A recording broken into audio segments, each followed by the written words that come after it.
Des questions particulières sur le contenu de la paracha, dites-le moi tout de suite. On commencera par vos questions.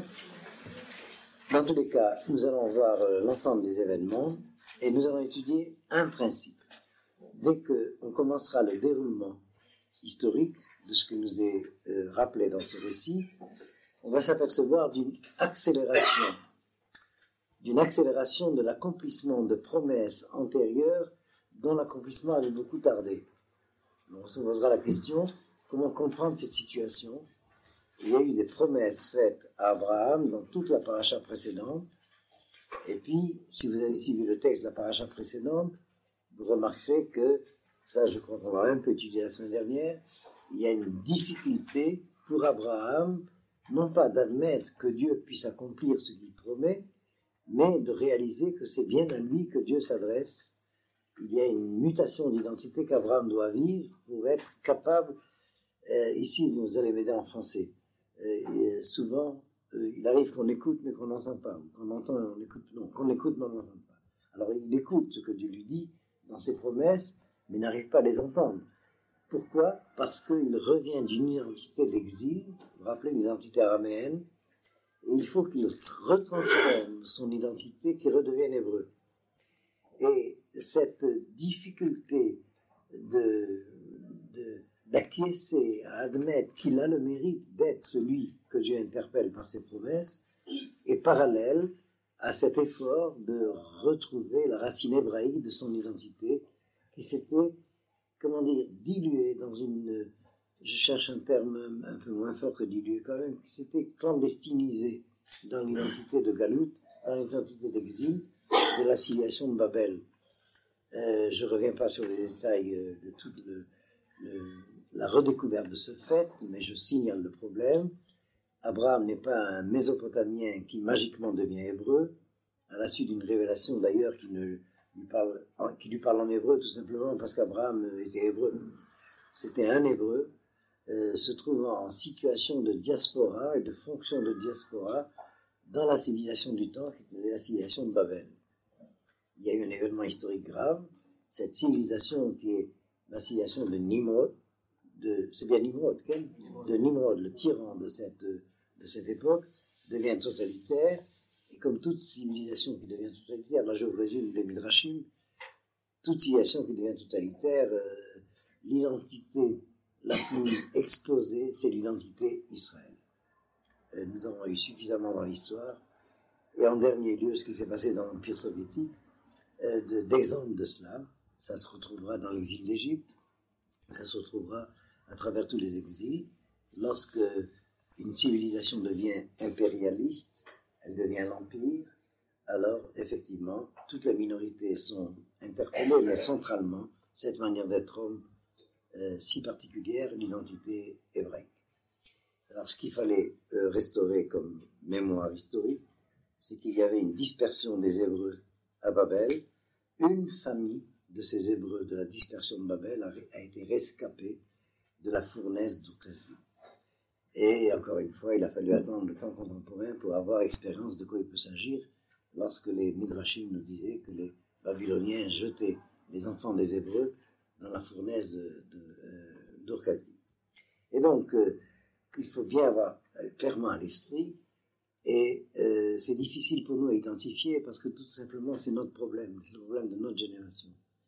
Une génération de fin d'histoire d'exil qui doit opérer cette mutation d'identité, de retrouver l'identité hébraïque originelle compte tenu de ce qui s'est passé entre-temps dans son histoire. Alors pour le dire en termes contemporains, les Juifs sortis de la civilisation européenne contemporaine et de toutes ces annexes du colonialisme européen, finalement, sont en train de vivre cette mutation d'identité qui les mène à redevenir des Hébreux. Ça se passe dans la société israélienne, qui est la matrice de réengendrement de l'Israël hébreu à partir de l'Israël juif. Alors c'est la même difficulté, c'est le même effort, c'est le même problème que la Torah nous raconte au niveau de l'histoire d'Abraham et de sa famille. La difficulté, c'est que on arrive difficilement à imaginer cela. Abraham a passé par différentes étapes d'identité, il n'est pas le même à la fin qu'au début de cette, il y a un terme en français mais ça m'échappe, cet itinéraire spirituel, si je dis, mais c'est plus que spirituel, c'est anthropologique. Il est Abraham, l'hébreu devenu araméen, et il faut qu'il redevienne Abraham, l'hébreu. Une des dimensions de cette mutation, c'est de passer d'une identité galoutique, exilique, très spécifique. Abraham n'était pas juif, il était hébreu, mais je dirais, pour nous aider à nous identifier, il était judéo-mésopotamien. C'est très spécifique. Et il faut qu'il passe à l'indice de l'universel, judéo, l'humanité entière. Parce que c'est ça l'hébreu. Si vous vous rappelez des études précédentes qu'on a eues sur les ancêtres d'Abraham, et en particulier l'ancêtre qui a fondé cette manière d'être homme, qui s'appelait Ever. Ever est à l'indice de l'homme universel. C'est encore l'identité telle qu'elle était créée au niveau d'Adam Arishon qui s'est préservée à travers la catastrophe de Babel, où l'humanité a éclaté en nations. Alors à partir de Ever, du temps de Ever, plus exactement la génération de son fils, Peleg, Dora Pelaga, la tour de Babel, il y a les nations qui sont tout autant de manière spécifique et géniale, mais partielle, d'être l'homme, et il y a l'hébreu, qui est, voilà, de ça on a parlé, qui est l'homme universel, de ça on a parlé assez abondamment la dernière fois. Je vais donner l'exemple des Juifs. Les Juifs, mystérieusement, peuvent être n'importe quelle manière d'être homme, esquimaux y compris. Esquimaux, pour un Juif, c'est pas plus exotique que corse. Alors, je vous garantis qu'il y a des Juifs corses. C'est clair. Bon. Mais alors, mettez ça à l'indice de l'universel humain. Le Yémen, l'Afrique du Sud, enfin, tout ce que vous voudrez. On est tellement habitués et familiers qu'on ne se rend pas compte de la massivité énorme de ce cas particulier de l'histoire des hommes, une manière d'être homme qui peut être n'importe quel autre homme à la fois, et avec un patriotisme local second, au 13e degré, admirable. Je vous en ai parlé assez souvent, mais je crois qu'il faut bien garder ça en tête. Vous n'avez qu'à voir, si vous voulez, je crois que l'expérience que j'ai eue, c'est une expérience négative, mais je veux dire du côté obscur des choses, une visite au musée de la diaspora à Tel Aviv, et de voir comment cette manière d'être homme, les Juifs, parce qu'ils sont les Hébreux, sont capables d'être n'importe quoi. Et avec un génie de civilisation qui est celui des nations chez qui ils ont vécu, mais à la juive. Prenez l'exemple, on peut faire des thèses de doctorat là-dessus. On peut faire une thèse de doctorat sur le phénomène lampe de Hanouka. Alors la manière dont la lampe est une lampe, elle est goy. Mais le fait que ce soit Hanouka, c'est à la juive. Et alors c'est Hanouka la marocaine, Hanouka la polonaise, mais la lampe, elle est la lampe des nations. Tiens, nous sommes la lumière des nations à Hanouka. Oui, et on peut dire de la même manière pour la musique. Et en tout cas pour les arts que la tradition a gardé comme, je voudrais trouver un terme précis, par essence, non, ne menant pas à l'idolâtrie. Parce qu'il y a un problème entre l'art et l'idolâtrie, c'est un problème en soi, tu ne te feras pas d'image. En quel sens il faut comprendre ça? Mais je voudrais vous citer un très grand maître de la chassidoute, c'est le Rav de Berdichev, Yitzhak Levi de Berdichev, qui a un enseignement assez extraordinaire. Il appelle la musique Taranug Elyon. C'est-à-dire, il faut traduire en français, ça s'aplatit. Taranug Elyon, du créateur, lorsqu'il entend la musique des mondes qu'il a créés. Le Taranug Elyon, c'est la musique. Si vous avez des musiciens, enfin, des musiciens, il y en a sûrement, mais je veux dire des mélomanes, je ne sais même pas si tous les musiciens sont mélomanes, enfin, ils devraient. Il est clair qu'il y a une expérience de sagesse à travers la musique qui dépasse infiniment la sagesse à travers la métaphysique elle-même. Bon, c'est une parenthèse que je signale en passant pour vous parler de la musique. Ah oui, les arts. Et donc, il y a un exemple assez paradoxal. Le juif de l'exil est la preuve que l'hébreu est universel.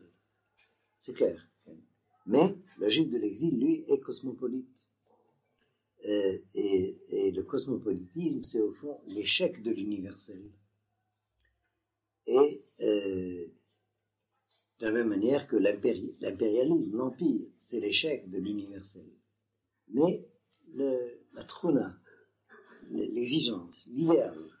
C'est l'idéal de l'universel. Alors nous sommes dans un temps où sociologiquement, l'identité israélienne oblige l'identité juive à prendre conscience de cela. Je crois que c'est une des raisons de la résistance des juifs, je veux dire des juifs non sionistes au sionisme. Parce que ça oblige à prendre parti sur ce problème. Au fond, qui suis-je en tant que juif? J'ai toujours cru pendant 2000 ans que mon idéal c'était l'homme universel. En réalité, je me découvre comme cosmopolite par rapport à un hébreu. Est-ce que c'est clair ce que je dis là? Et alors, effectivement, mais ça travaille beaucoup d'Israéliens d'ailleurs, qui préféreraient être des cosmopolites parlant hébreu. Bon, c'est un autre problème, mais c'est de la microsociologie israélienne, mais qui ne peut s'éclairer que par une analyse de la société juive elle-même. C'est des, on va dire maladies, peut-être c'est pire, mais en fait c'est des maladies juives. Il y a ici une histoire qui expose le sujet de cette histoire à des dangers de ce type, que les autres hommes connaissent parfois, mais au niveau d'élite esthétique. Il y a des non-juifs qui connaissent ces problèmes-là, mais ce sont des cosmopolites esthètes. Alors que pour le juif, c'est son identité de peuple. Est-ce que c'est clair, ce que je dis là? Bon, bref, je referme la parenthèse. Ceci pour dire que tout cela est parallèle. Il faut lire l'histoire d'Abraham en sachant qu'il a vécu cette histoire comme un itinéraire. On ne peut pas juger Abraham du début dans les critères du profil d'identité d'Abraham de la fin. Ce n'est qu'à la fin qu'il est confirmé comme étant Abraham. Tout ceci se passe dans la paracha de l'Erecha la semaine dernière et surtout dans notre paracha de Vaïra. Alors, vous vous rappelez de la question que nous devions étudier la semaine dernière, on n'est resté que dans la préface de l'introduction de la première partie de l'avant-premier chapitre, c'était pourquoi il fallait confirmer à Abraham la promesse de sa terre, alors qu'on a appris qu'il s'agit de la terre des Hébreux et qu'il s'agit d'Abraham l'Hébreu. Entre-temps, il y a eu l'histoire de l'exil. Et l'histoire de l'exil, et je pense qu'on peut le rattacher à ce que je dis préalablement, il y a dans cette identité hébraïque de l'homme universel une dimension universelle et une dimension spécifique. Nos maîtres nous enseignent que, mais en français ça a l'air d'être un paradoxe, c'est une thèse de doctorat ce paradoxe, que la spécificité d'Israël c'est l'universalité, ce qui est un paradoxe absolu pour l'anthropologie et la sociologie de n'importe quelle société humaine. Un Français c'est un Français, c'est sa spécificité. Un Suisse c'est un Suisse, etc. Et puis chacune de ces spécificités a des tribus, des sous-tribus, et tout ça c'est génial. Il y a une ethnologie de l'humanité à étudier, et il y a deux pages du Talmud qui en parlent. Le mystère du visage humain, il n'y en a pas un qui ressemble à l'autre. Enfin, ça ressemble. Mais vous savez que ça veut dire quand ça ressemble, c'est que c'est pas la même chose. Eh bien, espèce de génie individuel, M. Levinas a beaucoup étudié cela, la marque de l'infini sur le visage. Ça renvoie à un infini du génie personnel de chacun. Et le Talmud dit, Dieu a créé différents visages, et chaque fois, je l'interprète, chaque fois c'est un monde. Et alors, dit de cette manière, ça a l'air d'être un slogan de catéchisme, enfin de synagogue. Mais c'est un problème très important. Il y a une manière d'être homme dont la spécificité consiste à être universelle. Seulement, ça s'effectue au niveau de juiverie très spécifique, les juifs. Les juifs sont, au niveau de l'existence, une sorte de délégués d'une certaine essence humaine dont la spécificité consiste à être universelle. Je ne crois pas qu'il y ait identité de la vie spirituelle chez tous les juifs. Quand je parle de vie spirituelle, je parle de vie spirituelle authentique de chaque tribu d'Israël. Je ne crois pas qu'on puisse faire des égalités, des équivalences d'égalité entre différentes manières d'être l'âme juive. Chaque tribu a sa spécificité. Donc, mais elles sont toutes authentiques. Chaque tribu d'Israël, c'est une tribu d'Israël. Mais ce qu'il y a de vraiment commun, c'est probablement de l'ordre du psychisme. Il y a des comportements juifs qui sont le propre de tous les juifs, quelle que soit leur manière d'être l'homme juif. Est-ce que c'est clair ce que je dis là? Et c'est plus de l'ordre psychologique que de l'ordre biologique ou intellectuel ou spirituel ou culturel. C'est vrai aussi, mais c'est surtout un comportement, c'est dans le nefesh. Il y a un nefesh à Yehudi. Il y a aussi le nefesh du côté obscur du nefesh. Ça s'appelle, dans le langage de la Kabbalah, je ne traduis pas, Shedin Yehudaïn. Ceux qui entendent l'araméen, vous comprenez ce qu'il y a derrière. Vous avez compris? Ceux qui ont compris. Shedin Yehudaïn. Vous savez que ça se balade où? J'allais dire au gouvernement, mais je n'ai pas dit.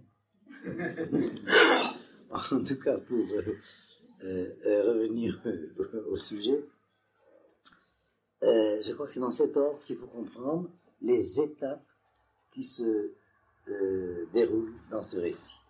Alors retenez, en tout cas les deux pôles, Abraham, identité de la galoute de Babel, araméen. Vous savez à quel point l'araméen, c'est notre patrimoine folklorique familial, l'araméen. Et pourtant, c'est pas l'hébreu. Il faut que l'araméen redevienne hébreu. Il n'y a que l'araméen qui peut redevenir hébreu. Mais c'est quand il est devenu hébreu qu'il est hébreu. Je ne sais pas si c'est clair. Pour oser une comparaison, mais ce n'est qu'une comparaison. L'araméen a été le yiddish qui a été le yiddish commun à tous les hébreux à la fois. Pourquoi je dis comparaison? Le yiddish n'est que le yiddish des yiddishisants. Comme le judo-arabe n'est que le judo-arabe des judo-arabes. Comme le ladino n'est que le ladino des ladinos. Tout ça, c'est des yiddish, enfin des langues juives. Mais l'araméen était ce cas particulier d'une langue juive familiale commune à tous les juifs hébraïques. Ce n'étaient pas des juifs, au début c'était des hébreux. Et d'ailleurs, c'est resté la langue rabbinique. Lorsque les rabbins s'écrivent ou écrivent la chidushim en langage de l'hébreu rabbinique, c'est de l'araméen hébraïsé. Certains disent de l'hébreu araméisé, mais je crois que c'est l'inverse. C'est de l'araméen hébraïsé. Les rabbins se comprennent en araméen d'abord. Et l'hébreu, c'est l'hébreu. Bon, vous comprenez tout ça, j'espère. C'est la raison pour laquelle, très souvent, si vous faites un peu d'érudition juive, vous devez remarquer que les textes fondamentaux de la tradition sont hermétiques à des gens qui connaissent que l'hébreu. Parce que c'est de l'araméen. Est-ce que c'est clair, ce que je dis là? Je ne parle pas seulement du Kaddish, mais je parle de textes importants, en particulier la littérature rabbinique. Et c'est la littérature rabbinique qui est la pensée juive vraiment. Bon. Alors voilà, on commence. Ça commence au chapitre 18, verset 1.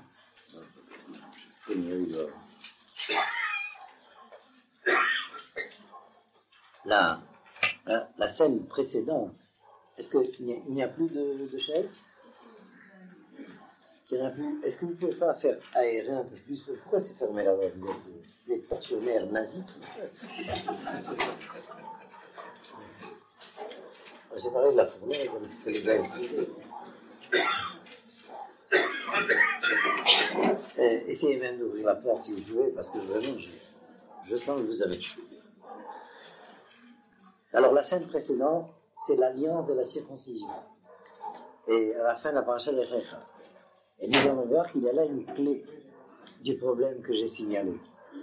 Quel est le facteur qui a cristallisé cette accélération des événements qui sont racontés dans la paracha de Recha? C'est le fait que, très tard dans l'histoire de sa vie, Abraham va se circoncire. Alors, cet événement va ouvrir les portes de la prière, comme dit le Midrash. Je prends l'exemple de la prière. Vous avez très souvent, alors là on rentre dans le mystère de l'expérience de la vie, et ça c'est une expérience propre à chacun, c'est subjectif. On ne peut pas mettre ça en forme collective, objective. Très souvent on s'aperçoit qu'il y a des moments de la vie où énormément de choses espérées s'arrivent ensemble, alors qu'on les a espérées longtemps, et puis ça tardait, et puis il y avait des obstacles.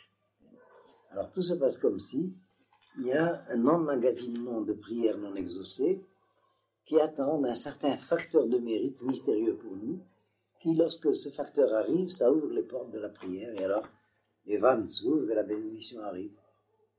Est-ce que c'est clair? J'ai dit ça souvent imagé, mais c'est plus qu'une image, bien sûr. Alors c'est ce qui arrive dans l'histoire d'Abraham. Tout se passe comme si c'est l'alliance de la circoncision qui déclenche cette accélération des événements que nous allons lire. Et alors, question, comment se fait-il qu'Abraham, l'hébreu, va attendre si longtemps pour entendre qu'il faut qu'il se circoncie? Est-ce que c'est clair ce que je dis? Imaginez enfin, nous avons une illustration très, très assez énorme. C'est un clin d'œil de l'histoire. Je pense aux Juifs russes qui arrivent et qui finalement trouvent tout à fait normal, pas tous, mais presque tous, qu'il faut se circoncire et alors jusque-là. Vous voyez ce que je veux dire? Et j'ai pas dit qu'Abraham était un Juif russe qui avait attendu si longtemps. C'était un Hébreu mésopotamien revenu de son exil et qui, en fin de compte, entend ce qu'il faut. Et d'ailleurs, le Midrash raconte de manière apparemment anecdotique, mais très profonde. Et quand il a entendu finalement le commandement qu'il lui a donné juste avant, la circoncision, il va prendre conseil de son ami cananéen. Il dit, qu'est-ce que tu en penses? Et l'ami cananéen, Mamré, lui dit, mais il faut, bien sûr.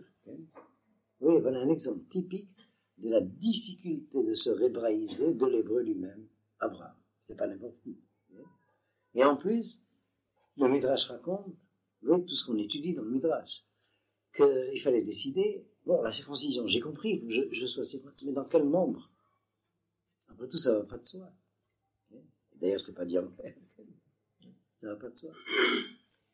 Et comme quoi, il y a toute une sagesse préalable à la capacité d'entendre ce que la Torah comme loi demande, qu'il fallait retrouver pour pouvoir être capable d'entendre ce que la Torah demande.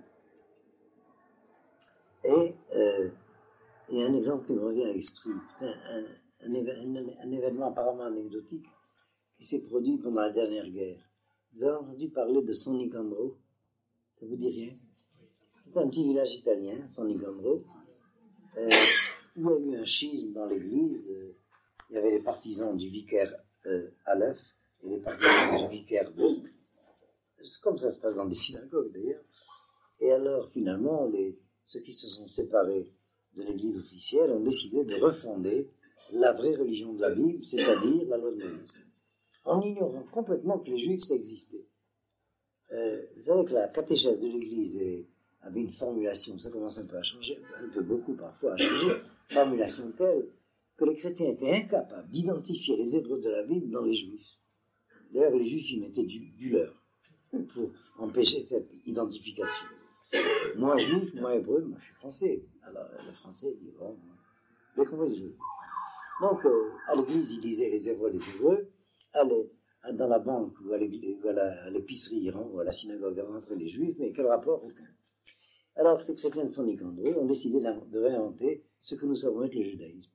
Et comme ils étaient complètement incapables de réinventer le judaïsme, ils se sont fabriqués une espèce de liturgie de mitzvot, para-mitzvot, à leur manière, très sadducéenne, c'est-à-dire on a un texte, un dictionnaire, on va faire. Okay? Alors imaginez, bon, il y avait quand même un certain nombre de clichés. Ils savaient quand même comment on faisait une circoncision, parce que les musulmans l'ont aussi. Sinon, ils n'auraient jamais su. C'est pas dit. Et alors, finalement, pendant la guerre, il y avait l'armée américaine qui rentrait à San Nicandro. Dans le bataillon qui rentrait à San Nicandro, il y avait des soldats juifs et un aumônier rabbin qui les a rencontrés. Ils ont fini par s'expliquer. Et l'aumônier américain les a engagés à monter en Israël après la guerre. Ils ont fondé d'ailleurs un kibbutz qui s'est défait depuis. Mais il doit y avoir encore quelques rescapés des ex-chrétiens de San Nicandro qui se baladent dans le pays. Vous ne connaissez pas cette histoire? Ils se sont convertis? Oui, mais le kibbutz en question ici n'existe plus. Alors, ils se sont convertis, maman. Oui, bien sûr. Bien. Et alors, c'est vrai? Parle pas plus fort. Ah, c'est possible. Ce détail, je ne connais pas. Mais d'après le Shulchan Aruch, s'il y a quelqu'un de hémophile, il a le droit de ne pas se circoncire. Donc, il est resté caché, c'est lui. Non, mais je voulais mettre ça en évidence. Abraham, si tard dans sa vie, et la circoncision, vous voyez jusqu'où ça peut arriver, l'assimilation. Et c'est de bien comprendre ce que je veux dire maintenant, parce que c'est un problème contemporain qui est très important pour nous. Il y a une grande erreur chez les sociologues. L'assimilation dont on parle quand on parle des milieux juifs, c'est pas une catégorie religieuse, c'est une catégorie nationale. Je ne sais pas si c'est clair ce que je dis là. Il y a énormément de comportements que on définit comme étant des comportements religieux parce que c'est le vocabulaire de la civilisation occidentale contemporaine qui les désigne comme ça, mais qui sont en réalité des comportements nationaux. Je vous donne un exemple, pour la circoncision. Il y a un certain nombre d'années, ou plus que 20 années, il y a eu un grand débat en Israël. C'était un des épisodes d'un débat qui redevient très dangereux actuellement, où une partie du gouvernement, les gens de Meretz, pour dire les choses en clair, tiennent absolument à déjudaïser le pays. Je ne sais pas si vous avez remarqué. Pas seulement la viande, tout. Non seulement le pays est arabe, mais le peuple n'est plus juif. Et alors, c'est rassurant, parce que quand on... Yerida et Tzorechalia, quand on descend si bas, c'est qu'on va remonter très haut. Mais en tout cas, vous connaissez les rebondissements de l'histoire. De toutes les façons, mais il faut être juif, il faut être cinglé comme ça. Bon. Cinglé, priez pour nous. Non, en tout cas, pour revenir au sujet, à ce moment-là, c'était l'affaire Shalit. Je ne sais pas si ça vous dit quelque chose, l'affaire Shalit. Ça vous dit quelque chose? Non, c'était un Israélien d'origine juive, mais de culture hébraïque déjudaïsée. Enfin, culture hébraïque déjudaïsée, dans ma bouche, ça fait bizarre. Enfin, qui était marié avec une Scandinave, d'ailleurs, je ne sais plus si elle était suédoise ou norvégienne, qui avait décidé de demander de mettre sur sa carte d'identité, pas juif, mais hébreu, pour dire que sa religion n'était pas la religion juive, mais qu'il était hébreu en tant qu'israélien, de nationalité. Finalement, il a quitté le pays après cette histoire. Et d'ailleurs, sa femme était protestante et pratiquait le protestantisme. Et alors, il y a eu tout un remous politique dans le pays. On aurait dû être déjà alerté à ce moment-là qu'il y a un vrai problème, il faut le résoudre. Et alors, il y a eu un grand débat à l'université, animé par des professeurs surtout de gauche, et puis le public, c'était énormément d'étudiants d'extrême gauche, surtout d'Hashomer Hatzair. Et alors, le Rav Neria, on avait demandé au Rav Neria, qui est le Rosh Yeshiva de Bnei Akiva, le fondateur des Yeshivot de Bnei Akiva, un des signataires de ce texte d'ailleurs, le Rav Neria commence son discours en disant « Je ne comprends pas, tous les jours du sang juif innocent est répandu dans ce pays, et vous ne réagissez pas. » Les gens se demandaient de quoi il parlait, ils disaient « On circoncit vos enfants et vous dites rien. » Alors, silence dans la salle, et en fin de compte, un Hashomer Hatzair qui se lève, ça doit être un Nord-Africain d'origine, vous allez le reconnaître, et qui dit en hébreu, tu nous prends pour des bâtards. C'est comme ça que les Nord-Africains parlent. Et alors, on n'est pas des bâtards quand même, on ne va pas se circoncire. Vous voyez la réaction. Hein? Alors que tout le monde parle de la circoncision comme un acte religieux, qui est aussi un acte religieux. Mais de très profond, eh bien, cette réaction. Alors quoi, je suis d'Israël ou pas d'Israël? Kasher, je ne mange pas, Kippo, je ne connais pas, mais circoncis, il ne faut pas exagérer. On n'est pas des bâtards. Vous voyez la réaction? La séance s'est arrêtée là. Tout le monde a applaudi et est parti. Ça veut dire qu'il y a des limites. Ce que j'ai appelé une fois des lignes rouges. Enfin, c'est pas de moi les lignes rouges. Et effectivement, la Gemara dit il y a 2 mitzvot que les Hébreux au désert ont accepté avec joie. Et c'est 2 exemples qui expliquent que les mitzvot que le peuple d'Israël ont accepté avec joie sont indélébiles. C'est Pessah et la circoncision.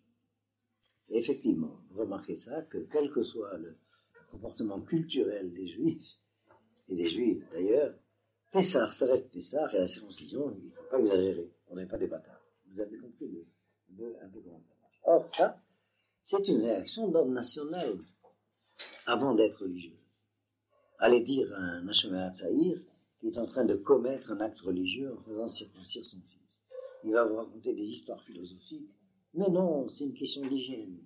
Ah, c'est une question d'hygiène, et pourquoi tu fais ça à la juive? Vous comprenez? Bon, ça veut dire qu'il y a des marsomim, comme je le disais, des barrages qui jouent. L'enseignement du Midrash à ce sujet, c'est que, vous allez m'aider, ceux qui ont la mémoire fraîche, les Hébreux d'Égypte ont été sauvés grâce au fait qu'ils ont été fidèles à quoi? Ils n'ont pas changé leur langue. Ils n'ont pas changé leur habit, ils n'ont pas changé leur nom, et ils sont restés pudiques. Alors que les Égyptiens, vous savez, c'est un cabaret égyptien. Il il y a pire, le nom il y a pire, il y a un côté, libanais. Vous savez que c'est un cabaret libanais. Vous allez me demander d'où c'est tout ça.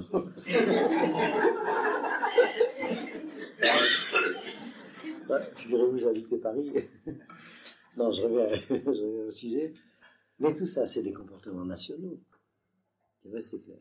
Loshinu et Meshona, Loshinu et Shmam, Emma, Maloucham et Tzniut.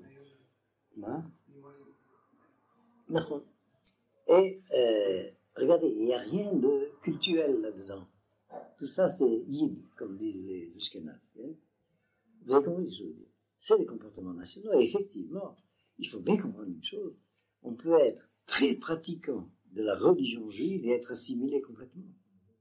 Est-ce que c'est clair ce que je dis? Et inversement, on peut être pas du tout pratiquant et puis être très très très juif. Bon, ça ne veut pas dire que ça donne le droit à n'importe qui d'être tordu. On peut être tordu. Bon, mais ce que je veux désigner, c'est de quoi il s'agit au niveau de l'identité. J'ai connu surtout des juifs allemands de la Chita Toraim, des juifs de Francfort. Mais vraiment des modèles de pratiques religieuses, mais très assimilés à la nation allemande. Et pour eux, l'idée du sionisme, ça leur paraissait un blasphème religieux. Je ne sais pas si c'est clair ce que je dis. Vous savez, quand le consistoire de France a adopté comme slogan « civilisation et religion », vous vous rappelez les tampons du consistoire, civilisation et religion. Torah im dereret. Mais ça allait de soi qu'il s'agissait de la civilisation française. De la même manière, ça allait de soi à Francfort qu'il s'agissait de la civilisation allemande. L'idée qu'il y avait une civilisation hébraïque, une civilisation d'Israël, s'était perdue avec le temps de l'exil. Il était resté la religion. Vous voyez l'ampleur du drame. Alors retenons cela. L'assimilation, c'est une catégorie nationale. Comme je dis souvent, d'ailleurs ça offusque les juifs en France, il y a une seule, vous connaissez la méthode assimile, il y a une seule méthode assimile cachère, c'est l'assimilation. Vous avez compris? Eh bien, c'est national. Top. Alors voilà, donc, on reviendra là-dessus s'il nous reste du temps. Ça cristallisait toute une série d'événements qu'on va lire. Alors à partir du début du chapitre 18, Dieu se révèle à Abraham et à Sarah à travers la vision des trois anges. À travers, il faudrait que je dise plus, il y a eu la vision des trois anges et la révélation de Dieu. Vachem, on verra le texte. Pour annoncer à Sarah qu'enfin, ça y est, elle va avoir un enfant. Alors, comprenez la forme du récit biblique. Dieu a promis dans toute la paracha de l'Echlecha. Et en fin de compte, il va naître l'enfant. Et en fin de compte, voilà, ça va arriver. Et alors, il ne pouvait pas le faire tout de suite.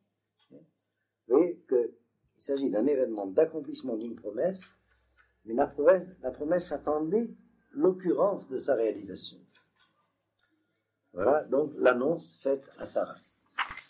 Deuxième scène, en avance.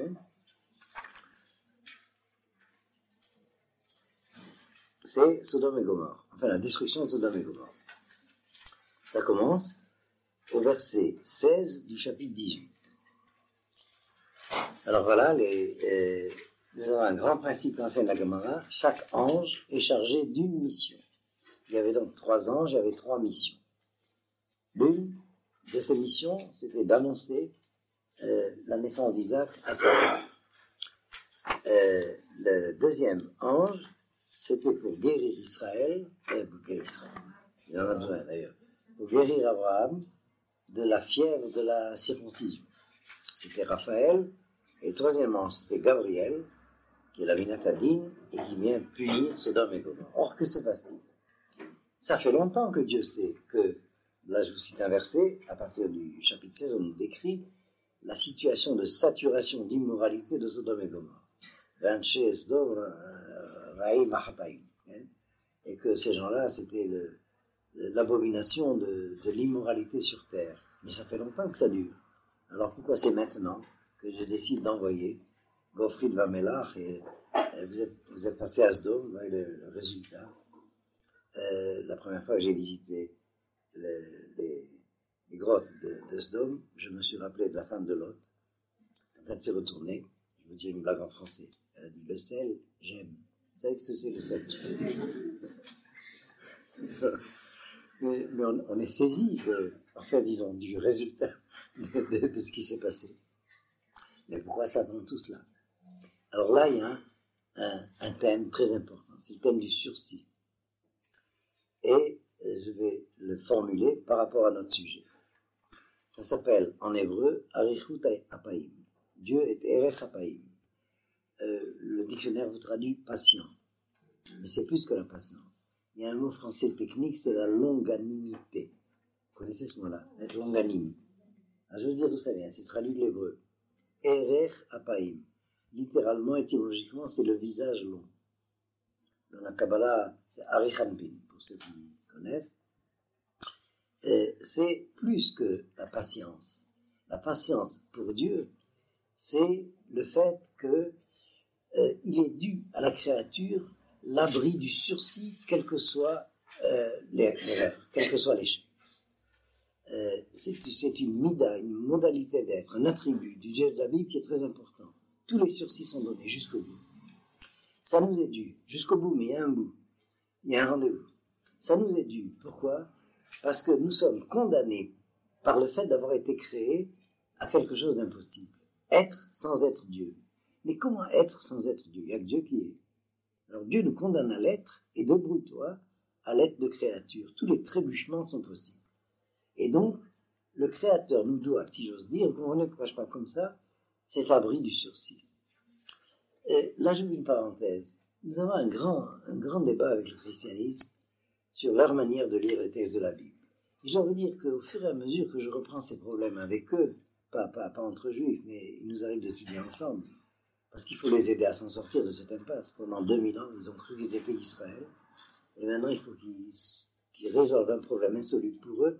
S'ils ne sont pas Israël, qu'est-ce qu'ils sont? Bon, c'est notre sujet. Et je voulais le répéter, il n'y a que les théologiens juifs qui peuvent aider les théologiens chrétiens à résoudre ce problème. Et nous avons intérêt à cela. Parce que tant qu'ils se croyaient Israël, étant donné qu'il ne peut pas y avoir deux Israël, nous étions en danger. C'est clair.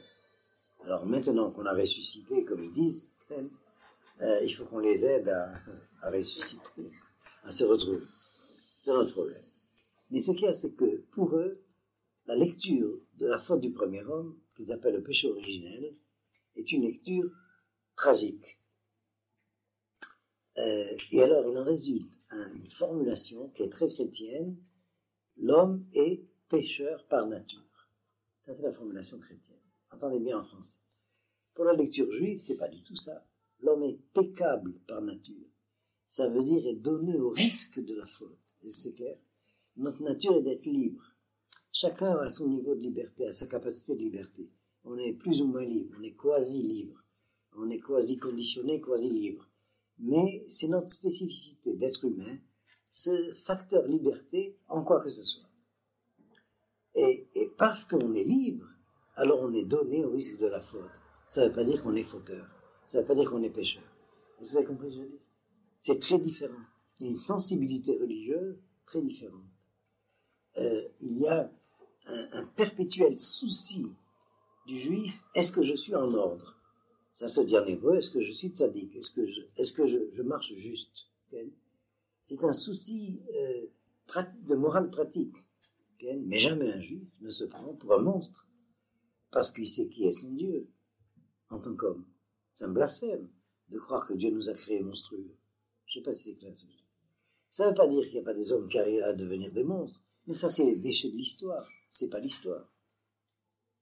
Et comme nous avons une, comment dire en français, une épaisseur de vieillesse d'histoire énorme, on est encombré de déchets.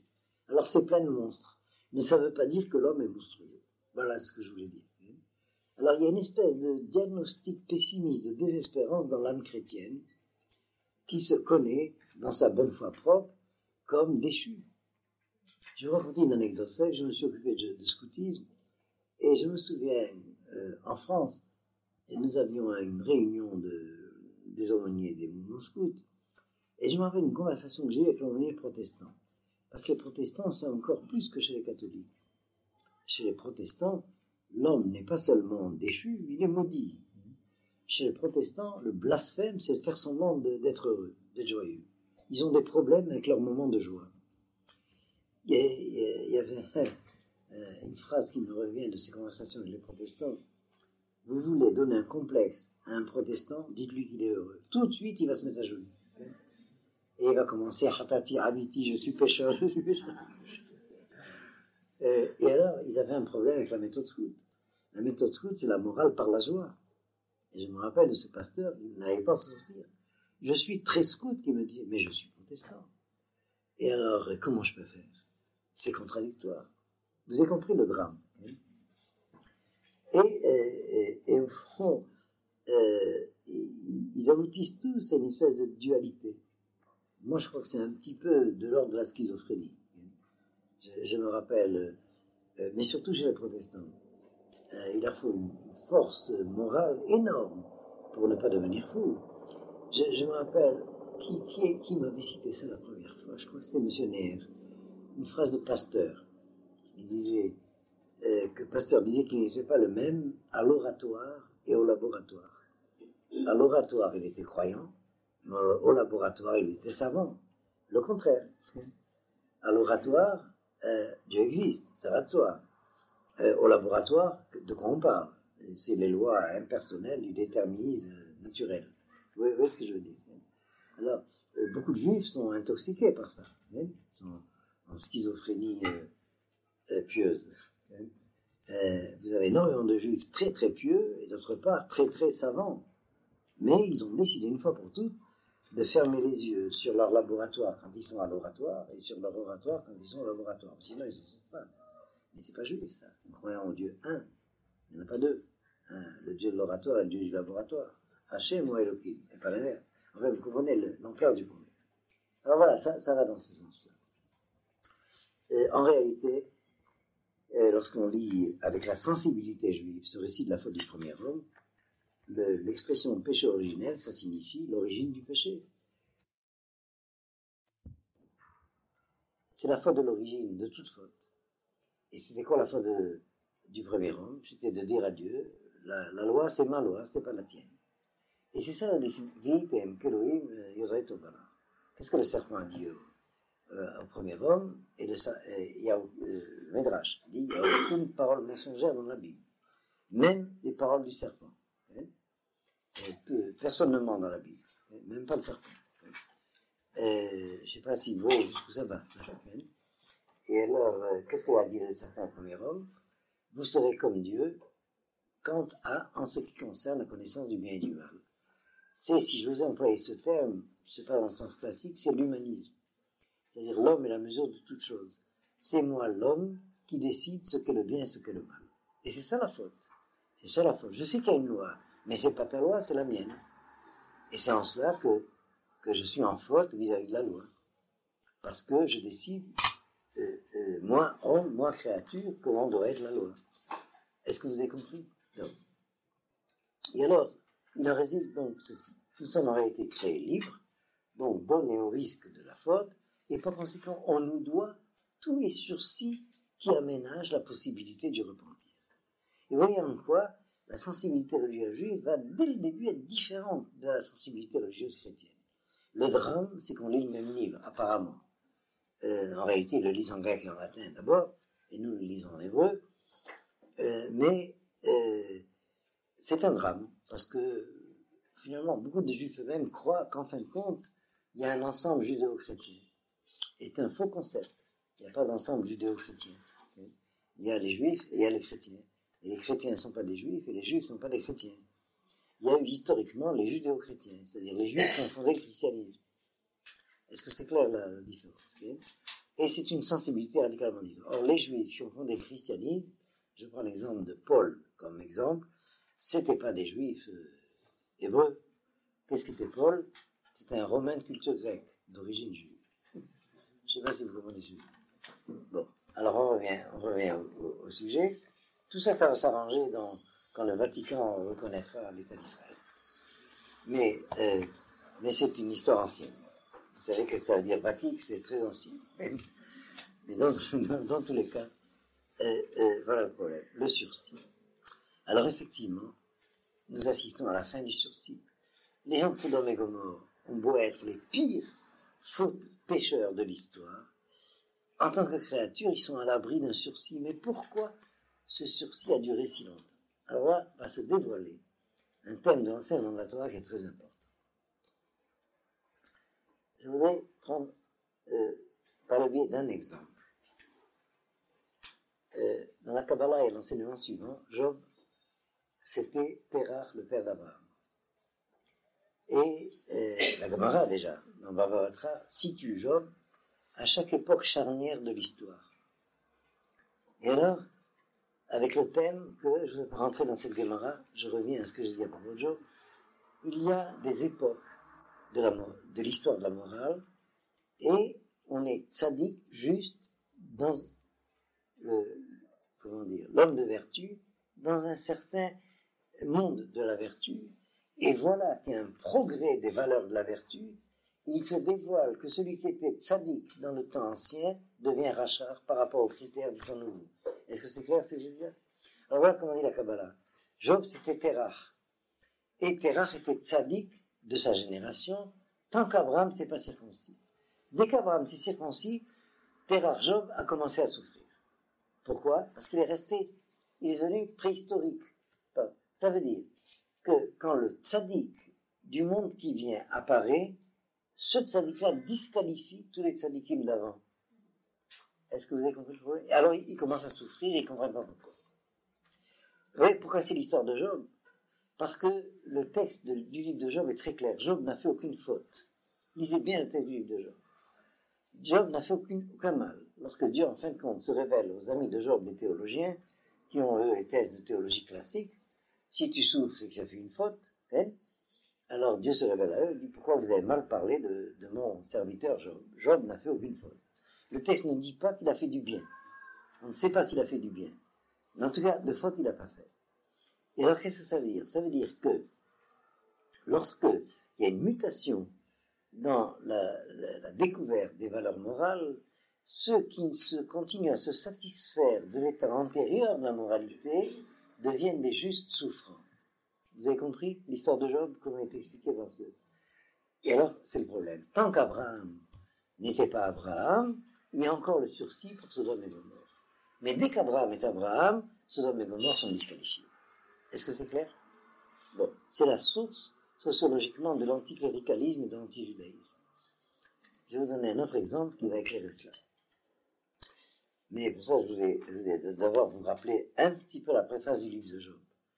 Le premier chapitre du livre de Job, c'est la clé du problème de la souffrance du juste. On nous raconte l'histoire idyllique d'une famille heureuse, riche, avec des enfants beaux, et chaque jour, on faisait la fête chez un des enfants. Vous vous rappelez du premier chapitre? Relisez-le. Mais à la fin de la nuit de fête, Job offrait le matin un sacrifice d'expiation quant aux fautes éventuelles que ses enfants auraient peut-être fait dans leur festin. Regardez le scrupule. Ça veut dire que Job est juste, mais il n'est pas sûr de sa descendance. Alors il commence à souffrir. Il y a beaucoup comme ça de pères de famille. Ce sont des gens parfaits, apparemment, mais voilà, il y a quelque chose qui ne va pas, ils ne sont pas sûrs de leurs enfants. Alors ils souffrent. Est-ce que vous avez compris? Ce caractère dramatique de la souffrance d'un juste qui n'a pas fait de faute. C'est pas une faute d'acte, c'est une faute d'être. Vous voyez, Terach est capable d'avoir été le père d'Abraham, mais il n'est pas capable d'être le fils d'Abraham. Alors il souffre. Est-ce que c'est clair ce que j'ai dit là? C'est pas clair. Oublie. Tu réétudieras l'année prochaine. Combien t'as d'enfants? Tu as le temps. mais réfléchissez à la formule. Vous verrez au début de la parasha Toldot, comment le verset s'exprime. Et les Toldot Yitzhak ben Abraham, Abraham au lit d'Yitzhak. Voici les engendrements d'Isaac, fils d'Abraham, Abraham engendré Isaac. Mais on attendait les engendrements d'Isaac, pas les engendrements d'Abraham. Qu'est-ce qu'on attendait? Un Isaac qui engendrerait Abraham. On est encore en surplace, Abraham engendre Isaac. On attend qu'Isaac engendre Abraham. Alors réfléchissez dans ce sens-là. Bon, j'ai parlé peut-être trop vite. Oubliez, mettez une parenthèse dans votre mémoire ou de côté. Je reprends le fil de l'analyse. Et d'ailleurs, dès que Isaac est capable d'engendrer Abraham, Jacob apparaît. Et regardez à quel point c'est difficile qu'Isaac engendre Abraham. Parce qu'il n'arrive qu'à engendrer Jacob et Ésaü. Et alors, quand Jacob s'appelle Israël, Abraham est justifié. Ça y est, c'est clair l'idée? Bon, je reviens. C'est plus qu'une idée, c'est notre histoire. Je reviens au problème. Il faut se méfier de Job, du Satan, parce qu'il se cherche un job. Vous savez qu'est-ce que ça veut dire?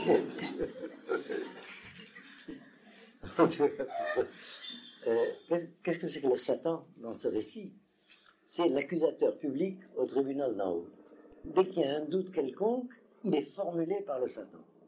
Et c'est pourquoi on a peur de lui, parce qu'il dit la vérité. C'est lui qui, au tribunal, met en forme les doutes cachés. Vous avez compris le problème, okay? Alors c'est terrible, l'accusateur public. Okay? Et donc, voilà quel est le problème. Le premier chapitre du livre de Job explique pourquoi Job souffre. Pas parce qu'il a fait du mal, il n'a jamais fait de mal, parce qu'il n'arrive pas à passer au degré supérieur du tzaddik. Alors c'est le tzaddik devenu préhistorique. Je vais vous ouvrir une petite parenthèse, quelque chose que j'ai déjà cité au nom du Rav Nachman de Braslav. Lorsque Moïse, c'est la Gemara qui enseigne ça, lorsque Moïse est allé recevoir la Torah, il avait des questions préalables à poser à Dieu. En particulier la question Madou ar tzadik vetovlo, tzadik verarlo, racha vetovlo, racha verarlo. Pourquoi il arrive cela, qu'il puisse y avoir un tzadik et il a du bien, et un tzadik mais qui a du mal? Vous voyez que c'est le problème du livre de Job. Okay? Et pourquoi il peut arriver cela qu'il y a un rachat qui a du bien et un rachat qui a du mal? Et là, il y a différentes réponses. Il y a deux réponses classiques à cette Gemara, je vous cite rapidement. Le tzaddik qui a du bien, c'est un tzaddik parfait. Et le tzaddik qui a du mal, c'est pour la petite part d'imperfection qu'a un tzaddik pas parfait. C'est un tzaddik, mais il n'est pas parfait. Alors, il est guéri par le mal qu'il a en tant que tzaddik. Le rachat, vous avez compris pour le rachat? Le rachat qui a du mal, c'est un rachat rare. Et le rachat qui a du bien, c'est un rachat pas complètement rachat. Et il n'y a pas, sauf les cas exceptionnels, de perversion exceptionnelle, il n'y a pas de rachaïm qui n'est pas une petite mitzvah, une petite vertu. Il y a des gangsters qui aiment leur chat. Ils sont bons pour les animaux. Et alors on les récompense dans ce monde-ci, et puis c'est réglé pour le monde à venir. Le tzaddik, c'est l'inverse. On les punit dans ce monde-ci, c'est bien pour le monde à venir. Ça, c'est la première réponse qu'on donne à cette question. La deuxième réponse est plus difficile. Et je vous la cite, mais sans l'étudier. Le rachat qui a du bien, c'est un rachat, le tzaddik qui a du bien, c'est un tzaddik fils de tzaddik. Et le tzaddik qui a du mal, c'est un tzaddik fils de rachat. Le rachat qui a du bien, c'est un rachat fils de tzaddik. Le rachat qui a du mal, c'est un rachat fils de rachat. C'est très difficile à comprendre.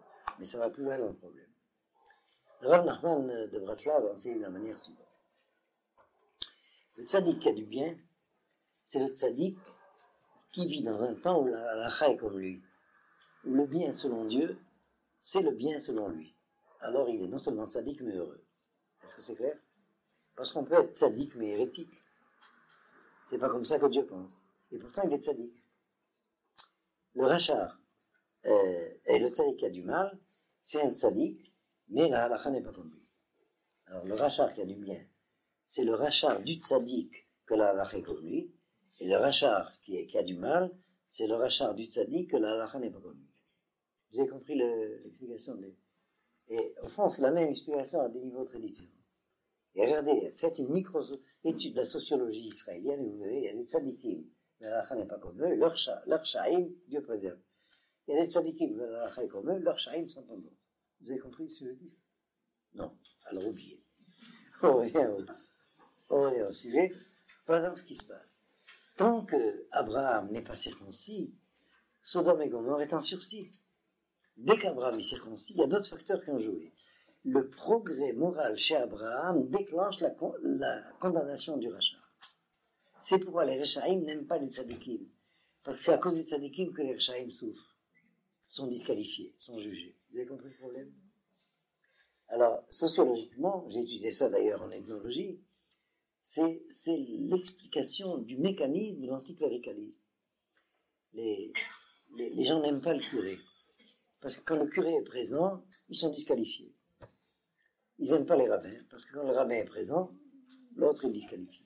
Ils n'aiment pas les tzadikim, parce que c'est à cause du tzadik qu'ils se sentent rachats. Vous avez compris le proverbe? Alors c'est quoi je vous ai mis ensemble? J'ai étudié ça en laboratoire. L'anticléricalisme et l'antisémitisme, ça va dans le même sens. On n'aime pas les juifs, parce qu'à côté des juifs, on est disqualifié. On n'aime pas les curés, parce qu'à côté des curés, on est disqualifié. C'est faux d'ailleurs, mais c'est des mécanismes psychologiques pathologiques. Okay? Mais voilà comment ça fonctionne. Vous avez compris Parce que si les paroissiens du curé connaissaient les angoisses, les affres du curé, ils se rassureraient, etc. Bon. Eh bien, revenons en tout cas au sujet. Il y a une scène qui nous a racontée dans la Torah. Lorsqu'au moment de la révolte de Korach, Dieu s'adresse à Moïse pour dire à Moïse, eh bien, je vais les détruire, les ennemis. Alors, les ennemis de Moïse disent, tu veux notre mort à Moïse. Il suffit que Moïse soit là pour que Korach soit disqualifié. Si Moïse n'était pas là, Korach, c'est un grand homme. Mais voilà, Moïse est là. Alors Korach, c'est un rachat. Et il faut se méfier. C'est pourquoi les tzadikim doivent être modestes. Parce qu'ils ne sont pas modestes, ils le payent. Ils le payent. Parce que, je ne sais pas comment vous dire ça en français. Il y a un mot hébreu qui indique cela. Yohara. Yohara, traduisez-moi Yohara en français. Le m'as-tu vu religieux. Okay? Hein? Hautain, oui, mais plus. Je donne un exemple de Yohara. Vous savez qu'il y a des différences dans Shulchan Aruch suivant les rites. Par exemple, chez les Sfaradim, c'est absolument interdit d'avoir les tzitzit dehors. C'est Yohara. Ça veut dire, regardez-moi, je suis tzitziteux.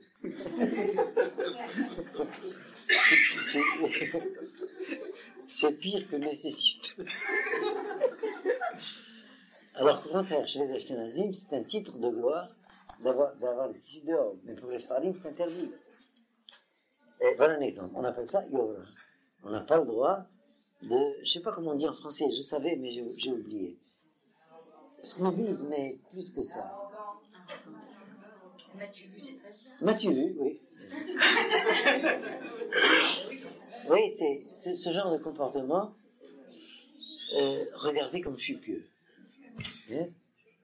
Ça me rappelle comme on disait en arabe. Là, je peux passer comme je suis bien. Oui, ça c'est très désagréable. C'est du mauvais goût absolu. Faire pieux pour faire pieux. Voilà. Je ne sais pas comment dire ça. Mais vous avez compris, il doit y avoir une espèce de bon goût, de réserve. Voilà, je cherchais le terme. Qui sonne l'authenticité. On est ce qu'on est, et puis ça va de soi qu'on est Shomer Mitzvot. Mais se mettre un masque de sorcier pour dire regardez-moi, je suis juif, c'est trop. Il y a quelque chose qui ne va pas derrière. Est-ce que vous avez compris le mot? Et malheureusement, il y a beaucoup de juifs qui jouent à ça. Et alors, ils s'étonnent quand le retour de volant arrive. Mais alors, on prend les choses au plus haut. La présence du tzaddik sur terre disqualifie tout le monde. Donc le tzaddik doit se cacher. C'est peut-être ça, maintenant j'y pense, mais c'est peut-être ça la notion du tzaddik nistar. Pourquoi le tzaddik nistar est plus grand que le tzaddik niglé? Précisément parce qu'il est caché. Le tzaddik nistar, c'est un tzaddik que personne ne sait qu'il est tzaddik, même pas lui. S'il le savait, il serait orgueilleux. Vous avez compris? Ça va jusque dans le vocabulaire sociologique contemporain. J'aime, pas moi, c'est mes maîtres qui m'ont appris ça. On n'a pas le droit de se dire orthodoxe. Quand on sait qu'est-ce que c'est, ça veut dire l'étymologie d'orthodoxe. Celui qui suit la voie droite. Orthodoxien. Qui suit la voie droite du grec. Oui, à la rigueur, on dit, je fais tous mes efforts pour essayer de dire je suis orthodoxe, j'ai ma carte d'identité orthodoxe. C'est un orgueil épouvantable. Les gens ne se rendent pas compte. Ils font ça naïvement, ingénument. Mais c'est de Yohara. Bien, vous avez chez les Albigeois, je crois, la communauté des parfaits. Voilà, on va fonder une synagogue, la synagogue des parfaits. Des parfaits au chocolat. Il y a une espèce de mauvais goût. C'est un peu dans ce sens-là. Top. Vous avez dit tout à l'heure que avant la circoncision d'Abraham, les Sodomes étaient en sursis. Oui. On ne peut pas comprendre. Alors, comment ça se fait qu'Abraham a lutté pour sauver Sodome? Très bien, c'est un autre problème. Je vais vous répondre, parce que c'est un problème très important. Je vais aller plus loin. Quand on lit ce texte-là, on voit que Abraham discute pied à pied avec Dieu. Et ici, il y en a 50, ici, il y en a 45. J'ai entendu même des grands hommes dans leur... je pense que c'est un peu de l'abstraction pure et simple. Il y a peut-être un mot plus précis, c'est plus qu'abstrait, c'est théorique. Dire, mais pourquoi Abraham s'est arrêté à 10? Il aurait été allé jusqu'à 1, et ici, il y en a un seul. Il y en avait 9, il n'y en avait pas 10. Il y avait l'autre et sa famille, ça fait 9. Et encore, quel drôle de tzadikim, c'était, mais c'était des tzadikim par rapport aux autres. Eh bien, en réalité, on est émerveillé de la charité d'Abraham, qui a prié pour des gangsters. Pour qui il prie? Pour des gangsters. Ça m'appelle les ratés de la Croix-Rouge, lorsque la Croix-Rouge intervient pour protéger les assassins. Et c'est tout juste si elle ne reproche pas aux victimes de ne pas leur laisser à la Croix-Rouge protéger les assassins. Combien de fois c'est arrivé avec les avions détournés et que la Croix-Rouge n'était pas contente que ça ait été intervenu pour sauver les victimes. Vous n'êtes pas faire. Laissez-nous faire. La Croix-Rouge. Non seulement la Croix, mais rouge. Bon, remarquez, à côté, il y a la Croix sans. Mais, en tout cas, mais dans tous les cas, il faut savoir une chose. Abraham, c'est le juste de la vertu de charité et que ça. Et la vertu de charité est absolue. Si elle n'est pas absolue, elle n'est pas elle-même. Par conséquent, c'est normal qu'Abraham va, dans ce dialogue avec Dieu, il veut sauver les criminels. Mais Dieu lui donne une leçon de morale. Il lui dit, je vais t'expliquer pourquoi dans ce cas-là, le jugement ne peut pas être comme tu dis. Il y a la charité, il y a le jugement, il y a la justice. Abraham n'est pas encore Israël, il est la vertu de charité, mais totale. Et c'est pourquoi fonctionner comme Abraham, c'est pas Israël. Mais si on n'avait pas eu Abraham, Israël ne serait pas arrivé. Il faut d'abord Abraham. Et ensuite Isaac, c'est le juste opposé, c'est le juste de la rigueur absolue. Et c'est pas encore Israël. Il faut qu'arrive Jacob qui unit les deux. Jacob, fils d'Isaac, fils d'Abraham, et dans cet ordre. Ça, on étudiera un jour, si vous voulez plus en détail, c'est pas tellement le sujet, mais je réponds à votre question. Alors ici, la Torah nous explique ce qu'il ne faut pas faire. C'est la vertu qui demande de plaider pour le criminel, mais la justice demande de le condamner. Je ne sais pas si c'est clair. Alors, il y a des fois des conduites suicidaires par vertu exagérée.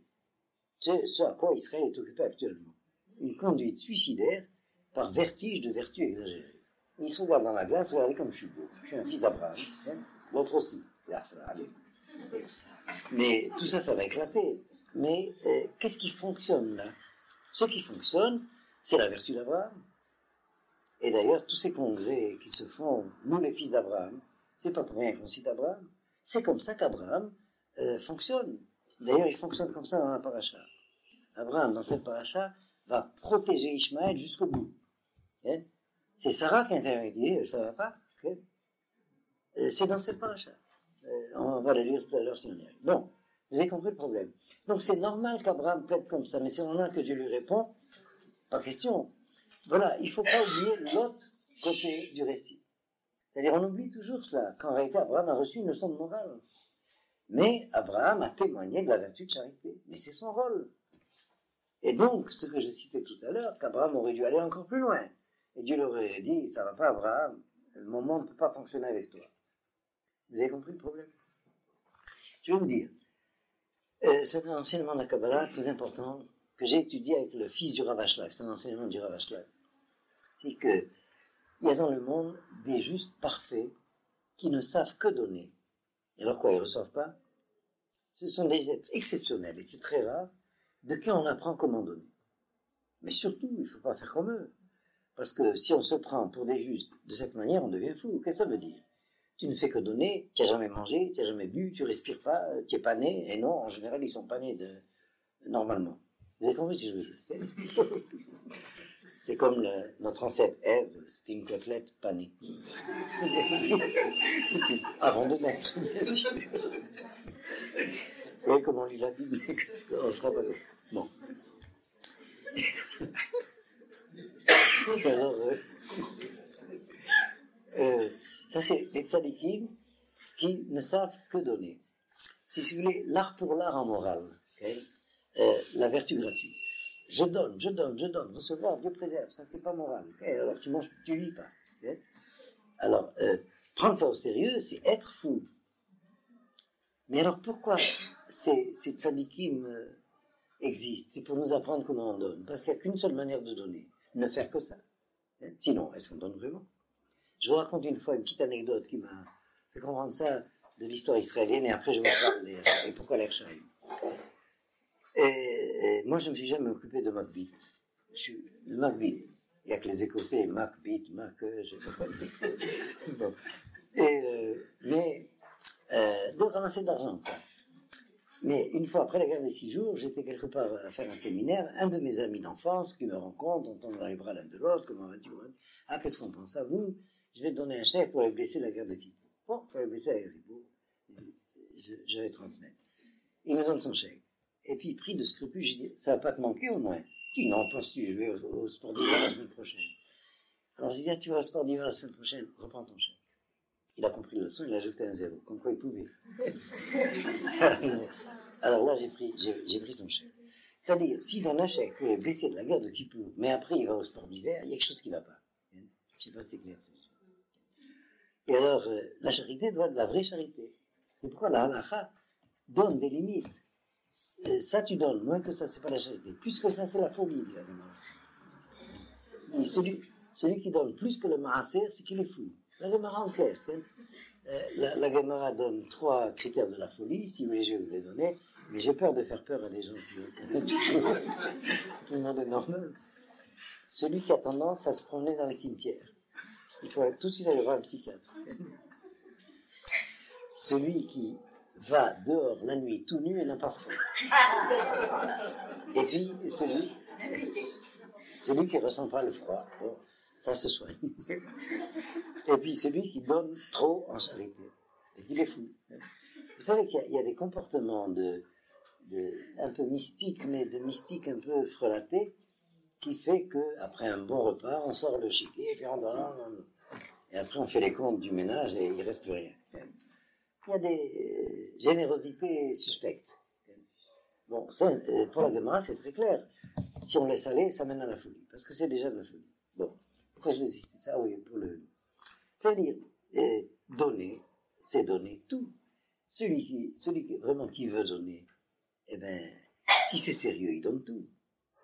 J'ai eu une fois une grande discussion en milieu judéo-chrétien, un colloque entre juifs et chrétiens. Les chrétiens disaient, donner sa vie pour l'autre. Il y avait un philosophe juif qui s'est levé, indigné, qui dit, mais de quoi vous parlez? Arrêtez-vous de donner votre mort pour l'autre, pas votre vie. Je sais pas si c'est clair. Et c'est vrai, ils donnent leur mort pour l'autre, pas leur vie. Mais, je vous donne un exemple. Pour la Gemara, le véritable sacrifice, c'est le sacrifice du Fils. Parce que si on ne sacrifie pas, soit qu'on tient le plus, qu'est-ce qu'on a sacrifié? Mais c'est ça que la Torah interdit. Est-ce que c'est clair? C'est-à-dire, la religion naturelle, c'est normal. On va faire un sacrifice, mais le sacrifice normal, c'est le sacrifice du Fils. Mais vous voyez à quel point c'est païen. C'est ça la religion naturelle. Alors, c'est que la Torah intervient et enseigne que c'est une abomination. Parce que la véritable vérité morale, c'est l'unité des valeurs. Là, c'est la charité et que ça. Et alors, c'est catastrophique, les drames que la charité et que ça a déclenché dans le monde. C'est la tragédie de la vertu exagérée. La vertu exagérée, c'est plus méchant que le mal. Bon, je ne sais pas s'il y a des psychologues parmi vous, mais vous devinez les abîmes d'implication. Je donne un exemple. Il y a une méchanceté qui consiste à adopter comme principe que l'autre est sûrement un ange. C'est très méchant, parce que c'est pas un ange, c'est un homme. Alors tu vas l'attendre au tournant de la première pécadille et tu vas le condamner. Comment? Tu n'es pas un ange, tu n'as pas honte? Mais par quoi ça a commencé? Par la pire des méchancetés. Je t'attends au tournant, je te juge comme ange, alors que c'est un homme. Est-ce que c'est clair ce que je veux dire? C'est la pire des méchancetés. Comment tu n'es pas parfait? Vous avez compris, Paul? C'est méchant, ça. Mais ça explique énormément de scènes de ménage. En tout cas, pour revenir j'attendais pas ça. Pour revenir au sujet, faire une manière pour le rachat. On a besoin d'Ershaïm, dont tout l'être consiste à recevoir pour apprendre comment on reçoit. Parce que il faut apprendre comment on donne, il faut apprendre comment on reçoit. De quoi on va apprendre? Alors nous avons des modèles. C'est un grand mystère. Pourquoi dans notre monde, il y a des tzadikim et des Ershaïm? On a besoin d'eux pour apprendre ce qu'ils ont à nous faire apprendre, mais surtout ne jamais faire comme eux. Et il y a effectivement, pour ceux qui ont appris l'histoire, on peut l'apprendre à travers la littérature d'ailleurs. Ce n'est pas vraiment l'histoire, mais ça donne une idée. Il y a des tzadikim, c'est très rare, mais ça existe, qui ne sont là que pour donner. On ne sait pas comment ils reçoivent, c'est mystérieux. Mais vraiment, ils ne sont là que pour donner. Deux, on apprend comment on donne. Il y a des Ershaïm qui ne sont là que pour recevoir. Deux, on apprend comment recevoir. S'il n'y avait pas des gens qui ont envie, jamais on aurait inventé les frigidaires. Il y a des gens qui ont envie. Alors ils ont inventé les frigidaires. Et grâce à eux, on peut boire glacé Shabbat. Bon, alors vous voyez à peu près rappelez-vous les termes en hébreu. C'est Ratzon Lashpia, ça c'est le tzaddik. Toute sa volonté est de donner, de déverser. Et Ratzon Lekabel, ça c'est le rachat. Toute sa volonté, c'est de recevoir. Alors on a besoin des tzaddikim pour savoir comment donner. On a besoin d'Ershaïm pour savoir comment recevoir. Mais nous sommes, nous, les créatures normales, les bénonymes. Et alors, il n'y a que deux possibilités, deux attitudes. C'est l'histoire de toute la civilisation, divisée en 4 dimensions. Ceux qui donnent envie de recevoir, ça c'est la morale naturelle, qui n'est pas encore l'idéal, parce que le point de chute c'est de recevoir. Je donnerai ma vertu, et je recevrai un fauteuil au paradis. Donne toujours ta vertu, après on verra. Et puis, la vraie solution d'après la Torah, c'est recevoir en vue de donner. Et recevoir le plus possible pour pouvoir donner le plus possible. Ce qui fait que les deux tendances qui nous créent, qui nous constituent, l'altruisme et l'égoïsme, sont toutes les deux satisfaites. Mais dans l'ordre, il faut recevoir pour donner. Qui donne en vue de recevoir, c'est la morale naturelle. Je vais vous dire la formule des latins, en latin, do ut das. Ça ressemble à du russe. Je donne en vue que tu donnes. Do ut das. C'est le contraire de la religion naturelle. 3 kilos de psaumes pour avoir une place au paradis. J'ai donné mes psaumes dans mon paradis. Alors pour ça, il faut un minyan, paradis. Mais finalement, ce que le Rav Asher enseigne, et je veux dire pourquoi je vous ai cité ça, c'est que l'ordre, c'est recevoir en vue de donner. C'est pourquoi il y a dans le tempérament juif la volonté de recevoir. Mais si ça s'arrête là, alors c'est le matérialisme grossier. Mais c'est en vue de donner. Vous avez compris? Il faut savoir, il y a des accusations antisémites, un diagnostic de la moitié du comportement juif. C'est vrai que le juif a appétit de recevoir. Et parce que c'est le commencement de l'appétit de donner. Voilà, je ne sais pas si ça se dit comme ça en français, mais vous avez compris l'idée. Alors, voilà pour la deuxième scène, le sursis de Sodome et Gomorrhe. On avance.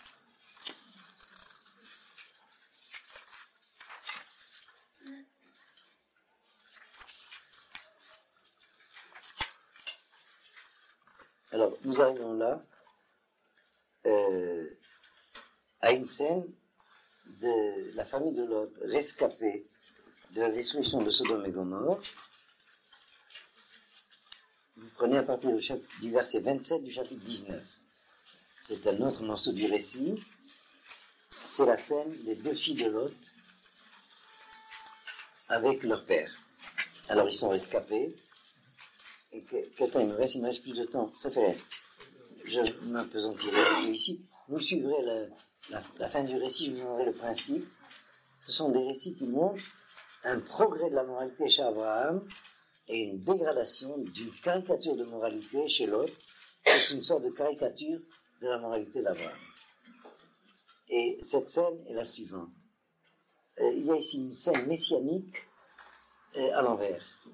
Je cherche un terme, c'est tragique d'ailleurs comme scène. mais c'est une tentative de sauver l'humanité, de sauver les engendrements de l'humanité, alors qu'on croit que toute l'humanité a disparu, qu'il reste que Lot et ses filles. Alors il y a une initiative des filles de Lot pour sauver l'avenir de l'humanité d'avoir des enfants avec leur père. C'est une scène messianique dans la défigure. Est-ce que c'est clair? Et vous verrez d'ailleurs en étudiant en détail cette histoire que les deux filles de l'autre n'ont pas la même conduite du point de vue de la morale. L'une, c'est vraiment en vue de sauver l'humanité, comme je viens de le dire. L'autre, c'est la luxure, pure et simple. Alors, c'est la différence entre Ammon et Moab.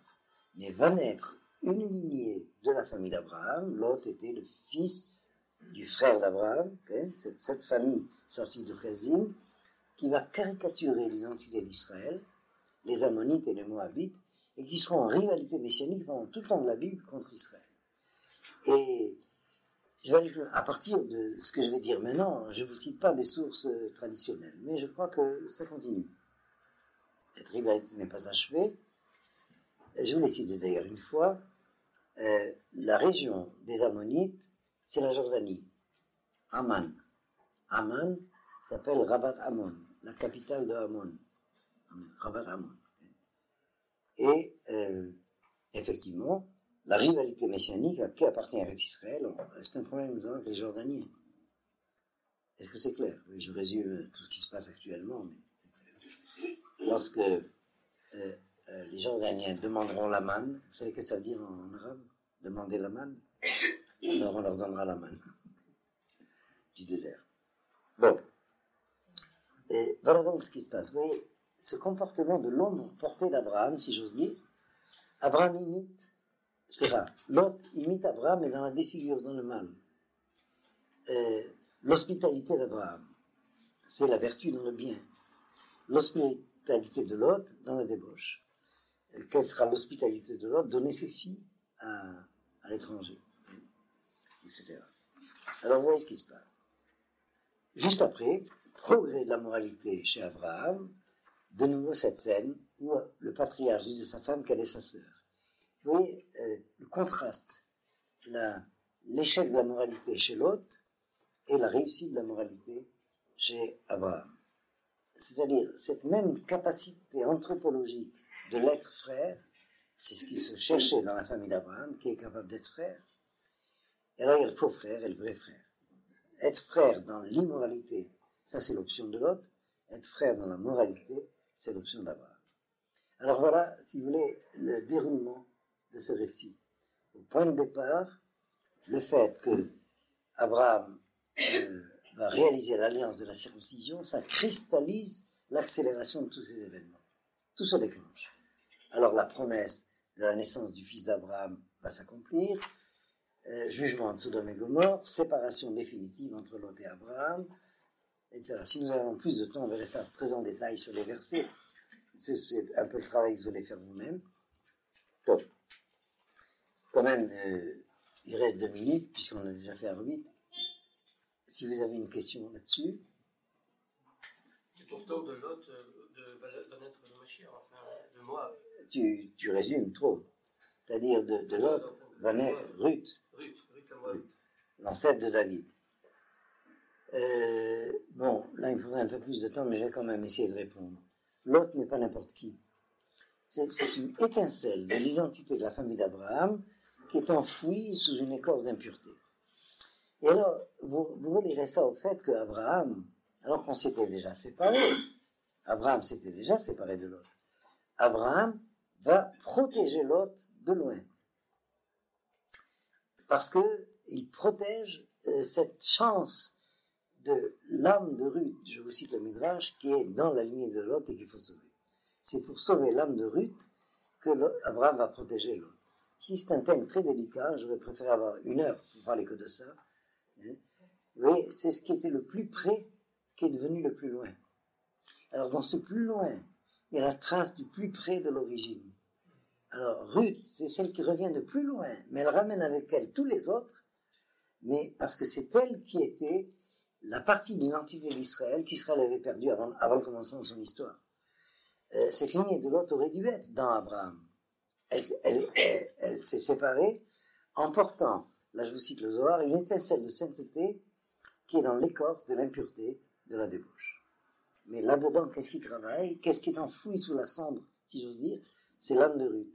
Alors Abraham va protéger l'autre de loin, parce qu'il faut sauver l'âme de Ruth. Et en fin de compte, l'âme de Ruth va revenir. Pourquoi Ruth, c'est le modèle des convertis? Parce que c'est pas n'importe quel converti. C'est celle qui revient dans la famille d'Abraham. Et elle revient du plus loin. Elle ramène avec elle tous les autres. Alors elle est le modèle de toutes les femmes converties. Est-ce que c'est clair? Alors nous avons la même chose avec Jéthro, dans une autre dimension, et c'est d'une autre manière. Et Ruth a une place très grande dans la tradition. C'est le livre que l'on lit à Shavuot. Lorsque la Torah est donnée, alors on lit le livre de Ruth. La Torah est donnée à Israël, et on parle de ce qui revient en Israël du plus loin où ils étaient partis.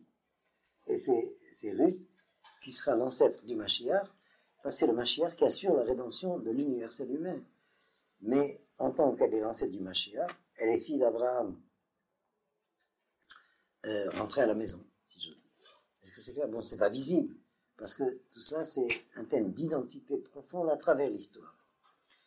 Parce que la question commence comme ça. Pourquoi Abraham protège l'autre? C'est pas l'autre qui protège, c'est l'autre qui est dedans. Je veux dire, c'est l'âme de...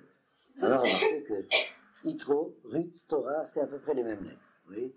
Torah, vous enlevez le He, c'est Ruth. Vous ajoutez le Yud, c'est Yitro.